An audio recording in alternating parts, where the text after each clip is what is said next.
Well, a local state lawmaker trying to take a regional approach to addressing homelessness is generating some fresh controversy, and it comes after she put her bill on hold just last year.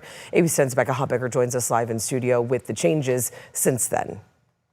Alex, Senator Angelique Ashby is continuing her work on Senate Bill 802, including amendments meant to address city leaders' concerns from last year.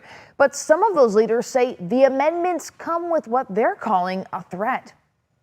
Well, let me ask you, do you think we have a homeless problem? Senator Angelique Ashby says it's the top issue among her constituents, all of whom live within Sacramento County. It's why last year she introduced SB 802, which would essentially create a county-wide so-called joint powers authority, like the Sacramento Public Library system, for example, only focused specifically on addressing homelessness. In 2023, the grand jury put out a report. It was scathing. It said Sacramento is in an endless loop of failure as it relates to homelessness and calls for a joint powers authority. The JPA, called the Sacramento Area Housing and Homelessness Agency in Ashby's bill, would create an 11-person board with representatives from the County Board of Supervisors and councils of all the large cities within the county.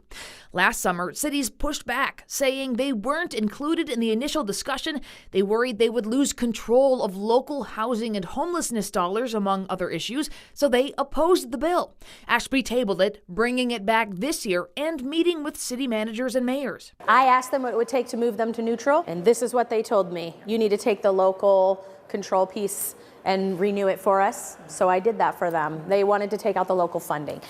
In other words, Elk Grove, Citrus Heights, Rancho Cordova, and Folsom don't have to pay in. But in recent weeks, as city councils have discussed whether to move from opposed to neutral, some members have said they feel that if they don't change their position, Ashby will remove the amendment about maintaining local control of local dollars. So that's the threat she's given us, which I don't like to be threatened, but on the other hand, clout is clout. And so we don't have the clout she has. So I'm inclined to go neutral on her bill. Ultimately, both Citrus Heights and Rancho Cordova moved from opposed to neutral while continuing to work with Senator Ashby on fine-tuning the bill. The city of Folsom, however, remains unanimously opposed. You know, it feels like a threat. I spoke with Folsom's mayor, Justin Rathel. Folsom has no opposition to a joint powers authority or another structure where we work together on homelessness or even housing. We're supportive of this. What we don't like is the state mandating that we form a joint powers authority. He worries even if local dollars stayed local in this bill, how those dollars would be spent might be up to the JPA, not Folsom City Council. We have been delivering an affordable housing here and in other neighboring cities. And so my fear is this could really set us back. Ashby says despite Folsom's opposition, she is keeping the amendment that local dollars stay local. The county and the city of Sacramento would still be sharing resources to make, this effort move for now. But I took the small cities out in terms of having to put funding in so they still control their own funding sources. The bill still has a long way to go this year through committee hearings and possible future amendments.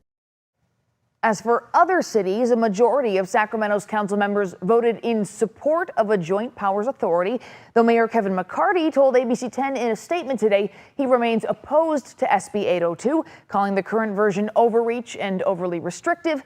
And the city of Elk Grove says while its intent is to move from opposed to neutral, council won't submit a formal position letter until members review the final bill language to ensure it protects local funds. Alex?